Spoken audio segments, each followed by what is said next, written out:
Good evening, you lovely people. Welcome back to Lilywhite Lane. I hope that you're all having a really good Sunday, as I'm sure you are if you're a Spurs fan like me. Manchester United 0, Tottenham 3, Tottenham Hotspur demolish, destroy and batter Man United like a haddock down your local fish and chip shop at the Theatre of Streams today. Look, we've got to consider how bad Man United were. I mean, they were really bad, weren't they? They were an absolute pile of pygmy hippo feces tonight. But we've also got to consider how good Tottenham were. For minute one, pressure, creating chances. Our XG was the same as Newcastle last season in their game against Sheffield United, where they won 8-0. The only positive for Man United today is that it was only 3-0, because it should have been more. If Timo Werner had his shooting boots on, I mean, I don't even know if he has shooting boots, in all honesty. He's only got missing boots in his drawers and cupboards at home. But if Werner could finish his chances, and we took some of the other chances we had in the game, like that Solanke one at the end, we could have won that by 5, 6, 7, 8. It could have been a cricket score. It genuinely could have been a cricket score. We were absolutely fantastic. Every player apart from Werner, I think, was brilliant today. Pressure from the first minute, creating good chances, as I say, playing out comfortably. We had that 15 to 20 minute spell at the beginning of the second half where we looked a little bit sloppy, but apart from that, we were mustard today. We were Coleman's mustard. We were fantastic. We were absolutely fantastic, in the words of Gary Barlow. But look, let's go through the game, because from minute one, Spurs won it. I don't want to hear, if Manchester United had 11 men, then it would have been a different game in that second half, because first 45, they had 11 men, and they were just as bad as they were, if not worse, than in the second half. 3 minutes in, Mickey van der Ven turns into Speedy Gonzalez, A-Train from the boys, sprints through the midfield, whacks in a fantastic ball for Brennan Johnson, who slots it away. I've been a big critic of Brennan Johnson. Obviously, all the people abusing him are disgusting, but I've been chucked into the same category as those people for criticising him. I've criticised him for his performances, the fact he doesn't step up against the big teams, and he is proving me wrong at the minute. And I couldn't be more happy. He's been fantastic over the last few games, Brennan Johnson. He really, really has. 4 goals in 4 games. A great run of form at the minute. He done it against Man United, who were, top 10 side today. He was brilliant. He was absolutely brilliant. He shut up his critics, including me. And fair play to him. I couldn't be more happy. From there, rest of the first half, we were in complete and utter control. Man United had one good chance that I can remember, which was Xerxes. But apart from that, we were dominating possession. We were creating good chances. Werner missed a huge one-on-one chance. I mean, if that goes in, as I say, we go 2-0 up in the first half. It's even worse today. But Werner misses a huge chance. And yeah, rest of the first half in complete control. Then the Bruno Fernandes incident. Now, my personal opinion, I don't think it's a red, but I don't think it's an outrageous and disgusting decision to be given as a red, like the Declan Rice one against Brighton. The reason I don't think it's a red is because he slips. But I do think that it's a yellow. I do think, as I say, when he does slip, he can control where his foot goes and he moves it up, as I say. It's a high challenge. It is a high challenge. But I don't think it's a red because of that slip. If there isn't a slip, it's a red all day.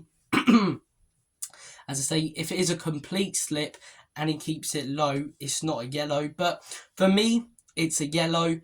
But I don't think it's a disgusting and disgraceful, decision for a red, because it is dangerous and he can do more to control where his foot goes, although he slips over. I do apologise if I sound a bit gravelly in the throat like Sean Dyche. I still have a cold, but I'm getting over it, and that performance and result today has definitely helped. Let me just clear my throat to talk more shit about Man United. Second half, now 1-0 up, I thought, although they're down to 10 men, we know what we like from corners, as I say. They could get a chance against a runner play, finish us off. But no, straight away, Dejan Kulusevski, who's been fantastic this season, as I say, puts the ball in the back of the onion bag. It's a great ball in from Johnson, little deflection, and Kulusevski jumps up in the air like Superman. A little flick over Onana with his left boot. Lovely jubbly, Bob's your uncle, 2-0 Spurs, and from that minute on, the game was over. Next 10 minutes, we were all over them. Timo Werner went 1-on-1 again, but again, you never expected him to finish it. Then Man United had a weird 10 to 15 minute spell. We gave it away sloppy a few times. They didn't have any clear-cut chances whatsoever, but they were creating some stuff. They were whipping in some good crosses. We defended it well. We get our third goal, courtesy of Dominic Solanke. The subs, as I say, brought on by Ange Sarr, straight away heads it down for Solanke, who gets his third goal in 3 games. I told you guys Dominic Solanke would come good. I've backed this guy since the day he joined Spurs, unlike other players, and yeah, he's doing really well. He's doing really well. Oh, they're only tap-ins. He's got to be in the right position. A majority of Haaland's goals are only tap-ins. I'm not saying he's going to be the same player, but especially when you play as systematic as we do under Ange Postecoglou, that's the job of the striker. Just be that out-and-out number 9, that target player in the right position at the right time when, as I say, the wingers play it across the byline. And he was. He had another chance right at the end, as I say.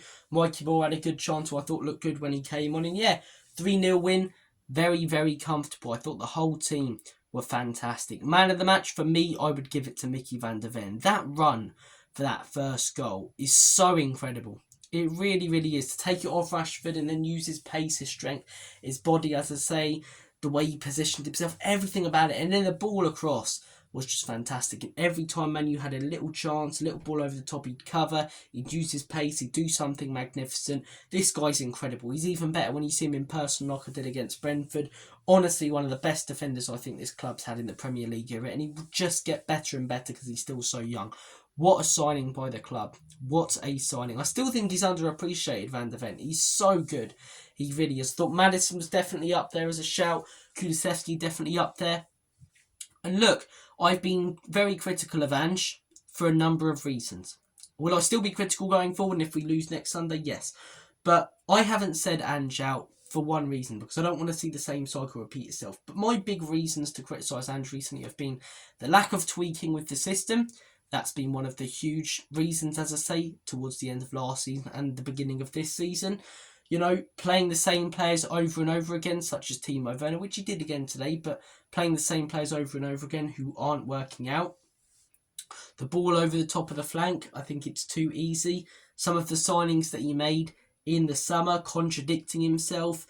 And also one of the big things I criticised him for was results against the top sides. Now, obviously, he's still going to contradict himself at times. That's just the person that he is. But I criticised him for his results against the top 10 teams.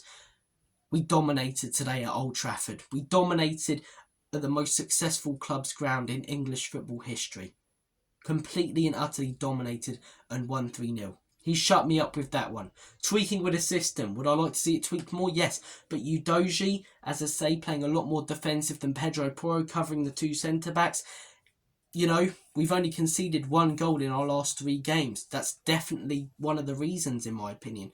It really, really is one of the reasons, as I say. Even in the Arsenal game, conceded 1 goal. So 2 goals technically in our last 4, and that was from a set piece. But Udogie playing a little bit more defensively. So as a critic of Ange Postecoglou, as I say, I've always wanted the best for him. I was fully behind him at the beginning of last season. I've had my doubts, I've had my questions. For the time being, he's definitely shut me up. I still think the signings in the summer weren't good enough. I still think he needs to tweak the system more, and we need to be more consistent. But as I say, today was absolutely fantastic. He's tweaked the system a little bit today. You know, certain players, as I say, that I questioned are stepping up now in this team. And yeah, as I say, we've got a result against the top side.